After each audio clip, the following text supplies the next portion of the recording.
pré-candidato à presidência da República pelo PSC, pastor Everaldo Dias Pereira, contando com a participação da jornalista Cláudia Cataldi, de O Fluminense. Pastor, no bloco anterior deixei uma pergunta. O tom do seu discurso é de oposição. O PSC levará a cabo uma candidatura de oposição à presidente Dilma?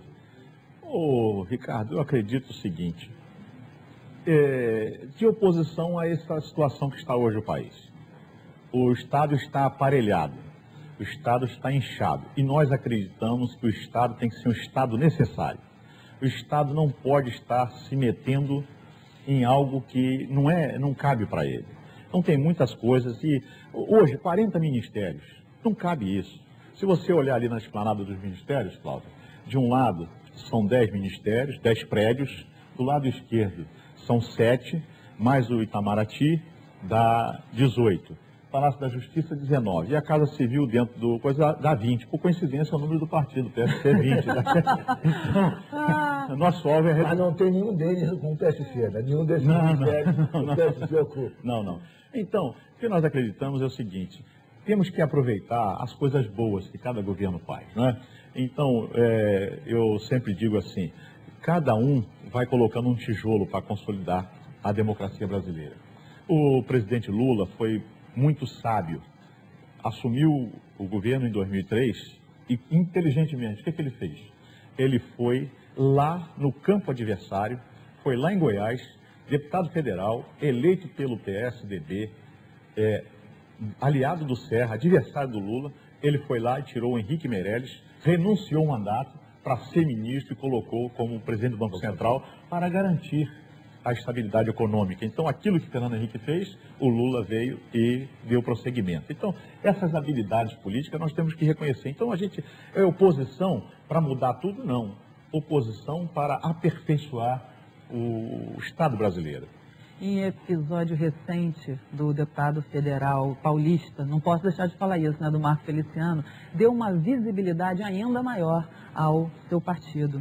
Como é que vocês estão vendo o desdobramento disso?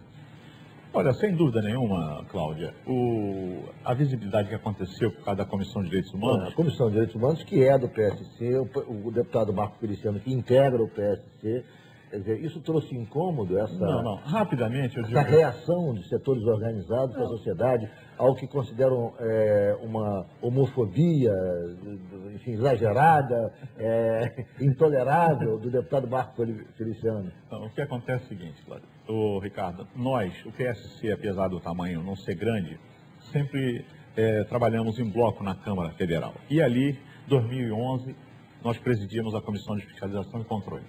2012 é a mesma coisa. Em 2013 não cumpriram os acordos com a gente político da gente fazer ali. Então, sobrou a Comissão de Direitos Humanos.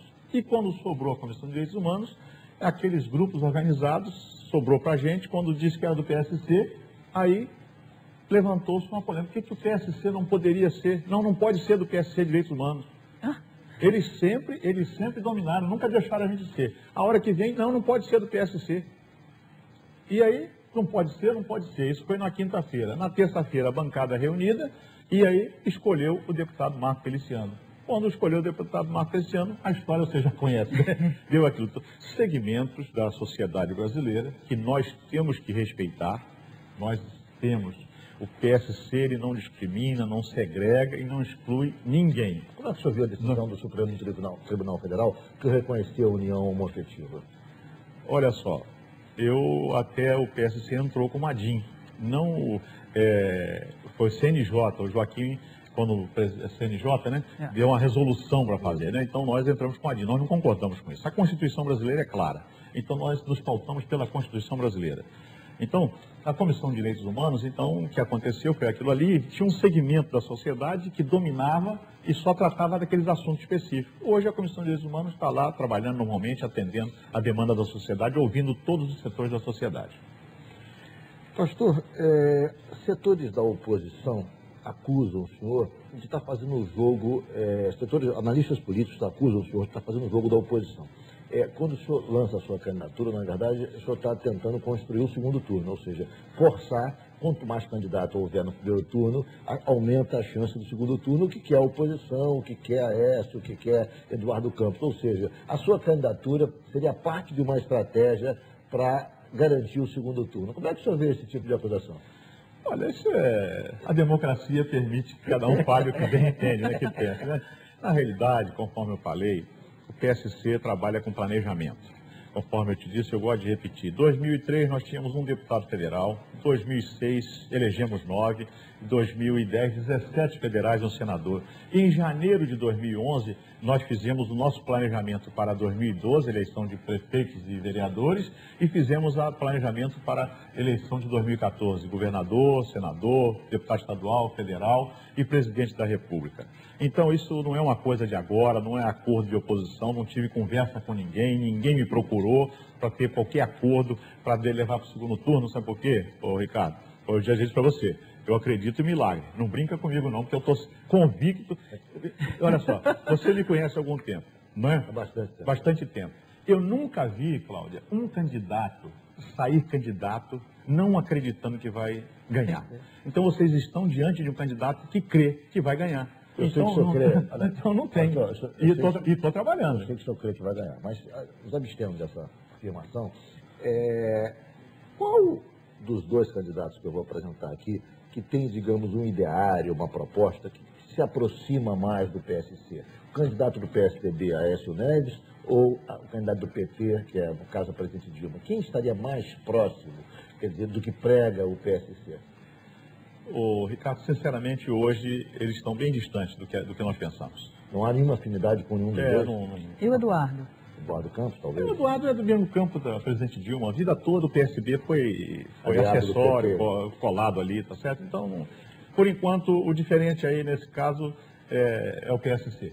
Por enquanto que eu vejo, o diferencial vai ser o PSC nessa eleição. Em caso de vitória, o que o senhor tem para trazer para o espectador e de suas propostas? Como é que seria um governo do PSC? Como é que seria o seu governo? O governo do presidente Everaldo Dias Pereira. Ricardo, eu vou dizer para você o seguinte, eu tenho a inspiração em dois mineiros. Primeiro, o presidente Pedro Aleixo, né? Ele que é o patrono do nosso partido. Inclusive, o seu filho, o padre Aleixo, é membro da executiva do partido. E o outro mineiro que me inspira muito é o nosso querido ex-presidente Itamar Franco. Itamar Franco assumiu o país num momento muito difícil, né? O presidente eleito, depois da eleição direta do presidente Collor, teve impeachment, né? O impeachment do Collor, e aí o Itamar Franco assumiu. E o Itamar fez um governo de coalizão, chamou todas as forças para governar o país. E em 2 anos, aquilo que a gente vinha enfrentando, uma desorganização financeira no país, uma instabilidade econômica, ele propiciou ao Fernando Henrique de lançar o Plano Real e elegeu o Plano Real pela eficiência e eficácia do seu governo de coalizão. Então eu imagino assim, um governo de coalizão, e aí eu não abro mão, Ricardo, de uma coisa, de educação. Você ia me interromper? Não, pode concluir. Vamos fazer intervalo, mas pode concluir. O governo tem que investir em educação nesse país. O nosso povo precisa de investimento em educação. Uma nação só vai conseguir atingir patamares de primeiro mundo se tiver educação de primeiro mundo. É isso que eu acredito. Então o governo do PSC vai focar muito nisso aí. Vou fazer um rápido intervalo. O Jogo do Poder volta em 1 minuto.